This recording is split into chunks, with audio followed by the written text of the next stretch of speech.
ग्रामीण पोलीस दलाने जिल्ह्यात अवैध धंदे करणाऱ्यांविरुद्ध धडक मोहीम राबवीत पोलीस अधीक्षक प्रकाश जाधव यांनी जिल्ह्यातील अवैध धंद्यांविरुद्ध धोरण अवलंबत अप्पर पोलीस अधीक्षक प्रशांत स्वामी यांच्या देखरेखीखाली आणि सर्व उपविभागीय पोलीस अधिकारी व ठाणे प्रभारी अधिकाऱ्यांच्या नेतृत्वात 20 जूनच्या रात्री 6 वाजेपासून ते 21 जूनच्या पहाटेच्या 6 वाजेपर्यंत जिल्हाभरात ऑपरेशन ऑल आउट राबविण्यात आले। या मोहिमेअंतर्गत अवैध वाळू तस्करी करणाऱ्यांविरुद्ध 8 गुन्हे दाखल करीत 1,98,50,00,000चा मुद्देमाल जप्त करण्यात आला।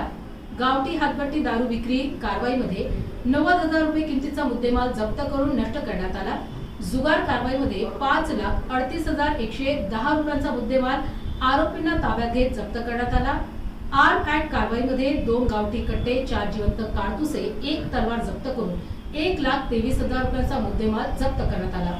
प्रतिबंधित गुटखा वाहतूक कारवाईमध्ये 12,30,932 रुपयांचा मुद्देमाल जप्त करण्यात आला। वाहतूक कारवाईमध्ये 12,000 रुपयांचा दंड वसूल करण्यात आला। या धडक मोहिमेमध्ये 73 गुन्हे दाखल करून 77 आरोपींना अटक करीत सर्व कारवाईमधून 2,32,04,723 रुपयांचा मुद्देमाल जप्त करण्यात आला आहे।